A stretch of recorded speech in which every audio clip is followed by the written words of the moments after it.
Hello, you guys. Welcome back to Lil M Reads channel. I'm Lily. And I'm Emma. We're sisters. And we're tier ranking book couples today. We've got our therapist glasses on. We're ready. Therapy session. Now, we made a list of a bunch of books that we have mutually read. So as you can see on our list, we have the tier ranking. Our healthiest couples are going to be thriving. That's what we labeled it. You're thriving. They don't even need therapy, really. They're just doing great. Next. Yeah. They need a few sessions. They're like, some things, maybe the situation has happened that they may need a little bit of working through. Some guidance. Everybody's on their own journey. And that's where we come in, right? Yeah. Okay. Next would be toxic but passionate. These are the Fitz and Olivia of the world. You know what I mean? Like, they're just so, like, they shouldn't be together, but their passion is so good. Their love sometimes is just so strong that they don't even care that some things they just don't ever agree on or anything. They're just, or they're like crazy jealous, but maybe that works for that relationship. You just never know. Some people thrive on that passion. Doomed, but hanging on. So, obviously, the relationship's not really good, but they still are in it for some godforsaken reason. Like, maybe children are in the case. Like, something's going wrong that nobody really wants them together, but they still go. They don't even want to be together, but they hang on for tax reasons. Okay, last one is therapy can't fix this. Like, they need to be away. They need to break up immediately, and I might have to tell them during the session, like, you're done. You can't even leave. Guys, there's always other paths. Get different cars. Like, you need to be out of the house of each other. You're so bad for each other. We got to get other people involved. First couple is Wes and what's her name? It's better than the movies. Wes and Liz. Okay. I don't think that they'd ever be together after high school. And we know that the second book came out. She's like a liar, isn't she? She's a liar. She's doomed, but hanging on, I feel like. Like, this relationship's doomed. Like, he's not a bad guy or anything. No, I think they go to college and they meet other people and they grow up. I could so see that they aren't, like, a forever I thing. 100% agree. They're doomed, but still hanging on. Not like saying, like, therapy can't fix, but I'm sure they could. If they wanted to work on it, they could. But yeah. With growth. This is young adult, so we're going to say doomed, but still hanging on. Manacled. Now, this specific fan fiction of Hermione and Malfoy. I think they're not thriving. So toxic. Like, the most toxic love story ever of them, probably. I wouldn't even say they're passionate, though. No, but they're toxic, yeah. No, but they have, like, a whole past. That's true. So mine would be they are toxic. They need a lot of lessons and they're toxic. If you know the graphic things in Or I could say need a few sessions, but I think they would need such intense therapy too. Both of them individually and together. World, yeah. So they both need. Let's just put it in toxic though. This is toxic. But they truly love each other. If it weren't for their toxic environment in their world and the choices they had to make because of the world, I think that they would be okay. Okay. Next one. Happy Place. Win and Harriet. They need a few lessons. They need a few sessions. They were together for a long time. They were broken up. They were together like 8 years or something, I think. Everybody can benefit from therapy. And they did have a little miscommunication issues, which that does happen in real relationships. So I'm going to say they just needed a few sessions. Yeah. I agree. Okay, Miles and Daphne. Maybe a few sessions as well. Really? They're pretty good, I would say. I think so too. But she does have tendencies to be like, no, I can't, no, you know? Yeah, they could benefit, but they are a pretty good couple. Yeah, they're not too toxic or anything crazy. Now they could break up. Like, that's fine. I think if they were to break up, they'd end up on healthy terms. Like, they would know how to talk about it like adults. But, yeah. A Court of Thorns and Roses is the love story of Tamlin and Feyre. And we know therapy can't fix that. It can't be fixed. Yeah. Sorry. No. Everybody knows that. Everybody, if you've read it, you know. Therapy can't fix what they have going on. Book lovers. Charlie and Nora. I love Charlie and Nora. I think they will have their trauma, but they do. They're fine. Yeah. I like this book, but they kind of go through their own journey of therapy, kind of, in the book. So I'd say they're thriving. I would say they're thriving because I think they came together when they were on the best of terms. They weren't together when they couldn't be together. You know what I mean? I think they're thriving too. Pretty mature couple. Very. Cruel Prince, Jude and Carden. Toxic. Toxic but passionate. Toxic but passionate. Nothing else needs to be said. If you know, you know. Bride. Funny. Oh, Bride. Okay. I'm going to be honest. They're not toxic or anything. He's a good guy. I wasn't thinking that. I was just thinking, like, they're not doomed. I was thinking if it weren't for their circumstances, would she be in that area? Would she want to even be? You're right. But as a couple, we're going by couple. By the end, they like each other due to the circumstances. I don't think they're thriving. Okay. So maybe needs a few sessions because, like, after the years go by, are you going to kind of be like, this wasn't the life I chose for myself. This was chosen for me? Maybe. So let's say let's hash that in therapy. Yeah, let's go over that. They might work out. Once upon a broken heart. Kind of doomed. I feel like they're kind of doomed, right? This is so because he's puppy love. I don't know. Yeah. It's elementary to me. I think they were thriving on the tension of the fact that they can't kiss, right? The gag is crazy. So by the time you kiss, I feel like that tension is fizzled out. You're like, wow. Okay, but you were kind of crazy. Why were you eating all those apples?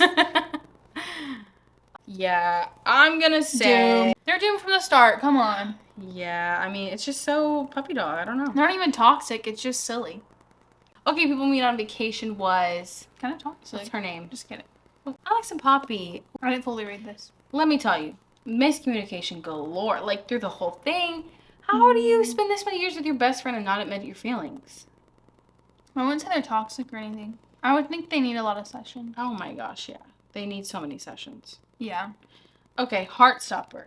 I think they need a few sessions because Charlie needs to figure out how he can be alone without him. He really is clung to Nick. You know, Charlie, he doesn't do well without, you know, I need him to be texting me every second, which is not healthy, Queen. No, it's not. But they're a very cute couple. They're very cute. They're so young that I feel bad ranking them because they're not at any kind of stage of seriousness. They are still in school. Yeah. And they could literally grow apart. I think that they would probably grow apart. Say they go to college or whatever, uni, whatever they do in England. Mm-hmm. I would think that they would probably break up and meet other people. But right now, they're just kind of like the only gay kids they know. Right? You know what I mean? So like, just put them in therapy. Yeah, I'm just going to say, I don't know. They're not doomed. No, but I think due to it being puppy love, young love, it might be doomed. Because it's high school. You don't, what are the odds you find the love of your life? Right? Okay. Put her there. Think about how many high school people you know date. Like, are they together forever? No. No, it's such a small percentage. Could they work out? Sure, they can hang on. Or they could be the few that don't. Okay, House of Sky and Breath. We started this list going through the Goodreads winners from each category, so that's why this is on here, not the first one. And Bryce and Hunt, to me, they're so boring. I'm trying to think. I didn't read the second. I got like 40% into the first one. I think doomed, but still hanging on. I don't know. I think Hunt has a different idea of who Bryce is to him than she... like, I don't feel the love from her at all. But she's together with him because, you know what I mean? Like, it's like forced proximity kind of love. They were put together and they kind of like each other. But I think if there were other options, more exciting options for her, she would probably wander. That's my guess. Yeah. Okay. Out on a limb. What were their names again? Oh, Bo and Winifred? Win and Bo. I want to say on the count of 3. 1, 2, 3. Thriving. Okay. Because they weren't toxic or anything. The whole book, if there was any problem, there's no third act breakup. They just talk through every kind of situation they think it had. Like a mature relationship. And what better way? And based on their circumstance, that's so healthy. I love it. Wait for it. Dallas. Diana. And Diana. I love this couple. I think they're thriving. They seem like they would get along on most things. The only thing that would separate them maybe would... I think they kind of worked through their stuff already in the book. I don't think they have any more skeletons in the closet. Nothing. Yeah, they'd be a type of relationship. Even if they did separate, I think it'd be a healthy thing. I think so too. Or like she has kids in it that aren't her kids that she takes care of. He looks after them. And I think he would continuously for the rest of his life help. You know what I mean? They're so healthy. Okay. From Blood and Ash. This is Poppy and Castile. Castile's pretty healthy for the most part. Like he lied, whatever. I won't go into the details. Well. Like he lied, but that's every fantasy romance. MMs. Come on. No. I'm going to say they're toxic but passionate. I think they have a lot of stuff going on. They have a lot of angst for each other. And you learn stuff in the second one and so on and so forth. Like, yeah, they're like meant to be together, but they fight against that. But they're so passionate for each other either way. I feel like it can be. They're very passionate. They are. For sure. Okay, Reeson and Feyre. I'd say they're thriving, but they need therapy still. I would think that they especially Reeson, because he takes on the whole world. He has to do it all himself, you know.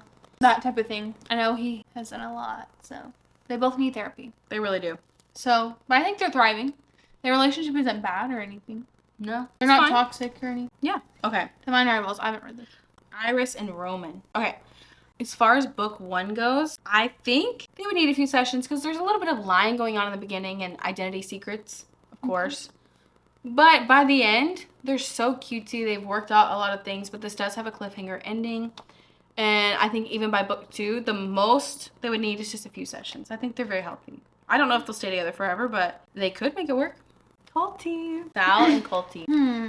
Rainer Colty. Oh, okay. I think he's been through it for a little bit. He had the alcoholism. He has like a DUI. He has. Yeah. So I think he has some stuff. Yeah. Some demons in the closet. Yeah. Yeah. But as a relationship, I think they're thriving. They're very mature. And even though his career was kind of doomed in that book, he really was supportive of bringing her up instead of being like jealous that she was becoming successful. He wanted her to be successful. So I'll put them in. I mean, I think he needs therapy. He needs therapy, which in turn I think she would need therapy because he was kind of a jerk. Yeah. They could use some therapy. I think that's all. 2 twisted crowns. Okay, wait. Where's my dark window? We're gonna rank this. We're gonna do a twofer.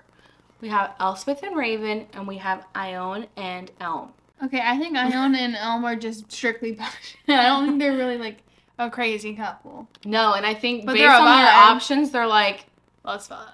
Yeah, kind of. They're a vibe. They're really a vibe. I don't know Raven if there was a ton and of Elspeth, I think Raven is devout. Like, loves her. Really? Okay. But I think they both need therapy. Girl, you had a nightmare in your head. I also think, I think Raven has, Demons in the closet. He has great love for Elspeth. Even the craziness that happens to her, he still is for her. Even when there's a freaking man in her head. Yeah, he's like, no. So I think they both need therapy. But yeah, that's definitely. But Elspeth, Ione, and they have fucked up stuff going on in that family. So yeah, it needs therapy. We need some sessions. I wouldn't say they're doomed, but they could definitely all benefit from sessions. Check and mate. Mallory and Nolan. I'm gonna say this is also very young love, high school. We have like first times and stuff like that going on. So I'm just gonna say doomed but still hanging on. They have like one interest. A lot of the high school ones are making it to doomed. Well, let's be honest. They have chess in common. They both are chess prodigy people. They're in the chess world. You kind of age out of that, out of high school and like competition style stuff. Now we're going into college or job spaces, and I don't know how well you're going to connect. You have chess in common. Unfortunately. You have chess in common, but that's it. I have chess in common with a lot of people. I don't know if I'm going to be with them forever. Right? Yeah, we're just going to say that. Reckless. This is Theo and Winter. Therapy. They need therapy. They need therapy because this is a one-night stand pregnancy thing. She did hide having this child from him for like the first almost a year of her baby's life, I believe. Maybe even longer. I don't remember. That is a little rough. I'm not going to lie. So I'm going to say they need sessions. But as far as the book goes, they do end up being pretty healthy.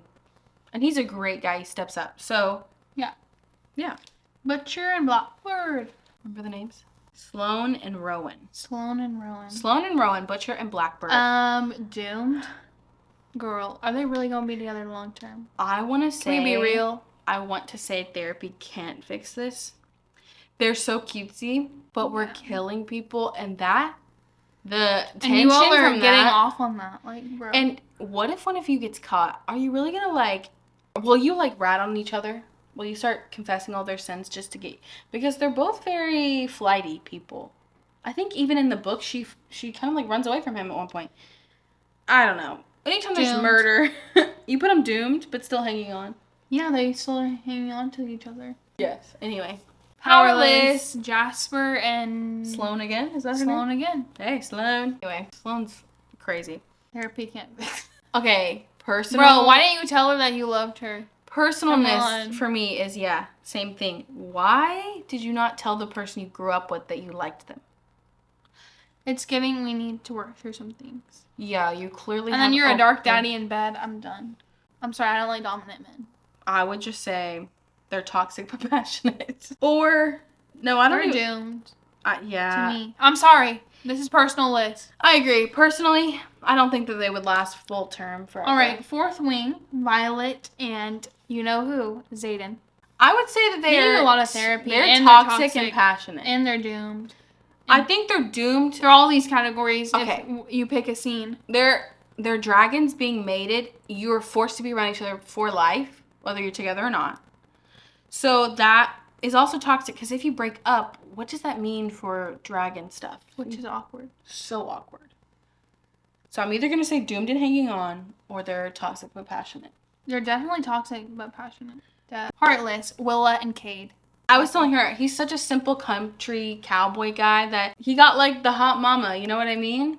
That red hair. He loves her. Like, he's not even going to look elsewhere. He's in such a small town. He's seen it all. He has the kid. He's ready to settle down. And when men choose to settle down, they kind of stick to it.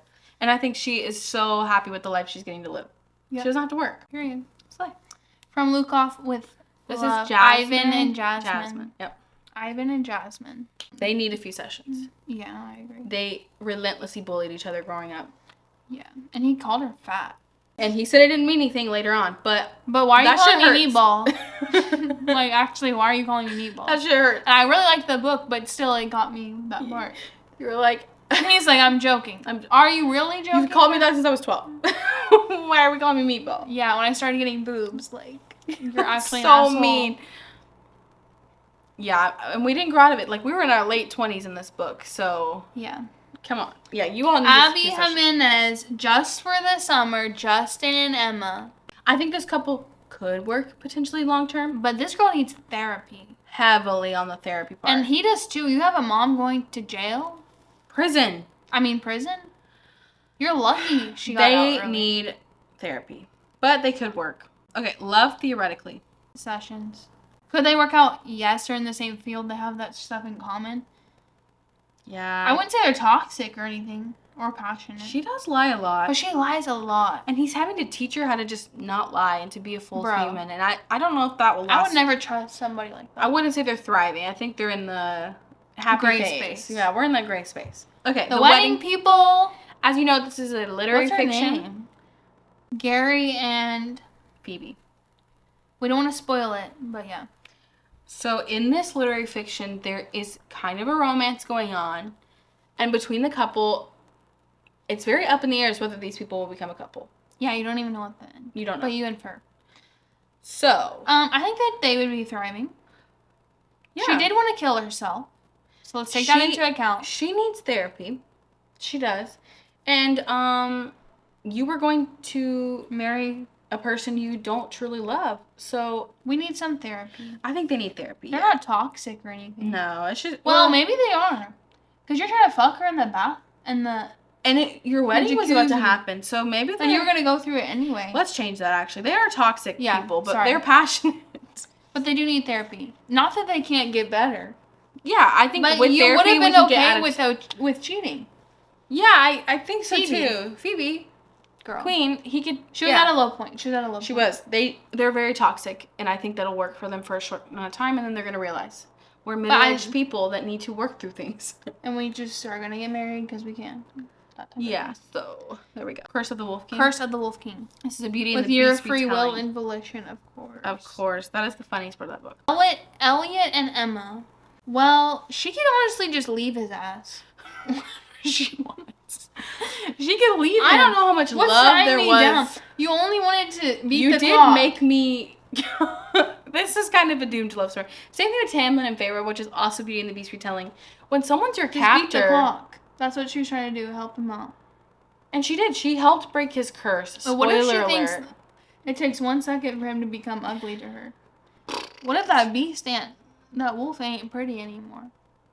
Elliot was such a quirky character. I don't know if she I liked him. Elliot. He cracked me up. But, you know what? I'm going to just say they're doomed to hanging on. Like, yeah, we're married or whatever. You're together. But it was to break a curse. And will that last? We'll see. We'll see. Flawless, Summer, and Rhett. Based on book 1, I don't love them as people together, but... Based on book 5, yes. Yeah, by the time they've, grown up through the other books, they're so thriving. I love them. So, I would say thriving. Violet and Lincoln, like the car. I can't even remember. Girl. He was bad at one point.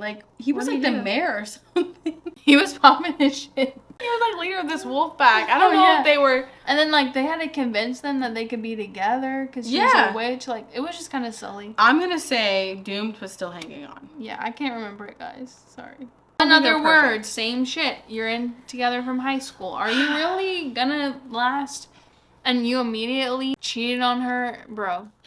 Okay, well, let's talk about the part that I look like a bad person. She leaves after seeing one thing, doesn't communicate with him ever again. She said 14 years gone. 14 years. 11. It was like a crazy number. 11 sounds right. And he finds her, breaks up with his girlfriend immediately after seeing her. Like, you're destined to be together again. You're a freak. Toxic. You are a freak, bro. I'm going to say toxic. Okay. And I think the only reason they rekindled is because they never got to, like, finish what they started. You know, they needed that closure, but I don't think it would last long term. Bro, it's so freaky. I don't know. Now that I look back on it, I think the book was good, but also it's toxic, passionate, just like Fitz and Olivia. Where you're like, it was a time. It was a time. But like, there's probably better people out there for you. Phantasma, Ophelia, and Phantom. I'm gonna be real with you all. They did not make it out of the damn slums together. The minute they leave that haunted house. What stays in Phantasma. The skeletons and ghosts are what keep them alive. Because I don't understand. How do you even become a real person again? It loses its tension. Like, you were stuck in a house. You had to make a deal with a ghost. Great. Sexy. Whatever. Out of that house, bro, like, who are you anymore? You're kind of a weirdo that's been stuck in a house for 100 years. Therapy can't fix it. Yeah, like, if you go to tell a therapist, oh yeah, I met this guy in a house. We had a one-night stand in the house. I was trying to go get my sister out of this place because she's a dumbass. He preyed on my weakness. Yeah, he's kind of a bad person. He was actually going to take years off my life if I didn't do this. So I would say therapy can't fix that. Yeah, but he was willing to do bad things. So anyway, let's move on. Anyway, okay, the wolf. Aurora and Callum. I'm going to be honest. It's not toxic. But it's not doomed, but I don't think they're meant to be together, so... The love triangles in that. Is he a bad choice for her? No, but is there a better choice for her? Yes. Yeah, that gets her more. So I think if she were to let go of a fantasy of another man... Would she even like him? I think that's toxic, because she is entertaining the idea of being with someone else in her brain. Yeah, she's edging it. She's looking for someone else in different scenes. Like, sorry. Toxic. She always runs but they are passionate together. Like, not as passionate as she could be with somebody else. He wants to F-U-C-K her. He really do. Callum do. He wants that girl. Hopeless. This couple is. They're kind of doomed. Why are you doomed? And all he would say is that she's so young. She's so young. I'm going to shave her pubic hair off and swim in the water. Like, what? Bo, get a grip. No, seriously. I'm not even kidding. He was like, so excited and he was like, you know what he said? He was like, yeah, the blood of war, whatever, it don't bother me, your pubic hair. And he shaved the blood of war. I remember him shaving her, and I was like, I actually got the ick. It felt I got so much. No, and his nickname was it Sugar Tits, or was it? That was Rhett or whoever. It was not her. That was Done and Dusted. LOL. Sorry. No, it was something. It was something else. He called her something stupid, and it was cringe. You don't even have the book over there for me to grab. What did he call her? I don't know. Oh, no. I have to look it up. It's gonna crack me up. Oh yeah, he calls her Sugar. Some pet names just don't need to be used. Sugar Tits. About someone Sugar Tits. 15 years younger than you. Sugar Tits. Sugar. How long you been thinking about me? That's what I want to know. He was a military man. Enough said. The Wall of Winnipeg and Me. I read this so long ago. Think about it. What's her name again? Well, his name's The Wall of Winnipeg. Well. And Vanessa, let me think about it. He was rude to you. Oh my god, he was rude. Remember when she's like, I'm quitting, and he's like, no, you can't. No, you can't. And then he shows up to your house over and over and over. I do like that when he agrees, or she agrees to marry him. That's the whole premise of the book. He does do the stuff that she says, okay, you need to do this if I'm going to do this for you. He shows up for her. He does certain date things for her. I remember there's a scene in the book. It's freaking Halloween, and all she wants to do is hand out candy because all she has lived in is an apartment, and he lives in a mansion, of course. And he sits outside with her and talks with her all night, and no kids show up, and she's so disappointed. And she was like, you knew there would be no kids. And he's like, yeah, but I set out here with you because I care about you. Because I'm in love with you. But he doesn't say love. And it's like, it's not even like super romantic in that way. And that's what I loved about it. It's like the little... It's called acts of service. So I think that they could just benefit from some therapy. He's kind of a quiet guy, but I think he had a lot of love in him. Let's crack that shell. Yeah. I think that there could be a lot of love. Don't you? Yes. Okay. This is the final list. I really like this list. I like the list too. Yeah, let us know if you agree with this. I have a feeling we've twisted some feathers. People seem to love those. Maybe those. I think in the doomed but still hanging on, I think we've ruffled some feathers. But, and maybe manacled, I don't know. I don't know. Love, in other words, I think we ruffled some feathers. Okay, so yeah.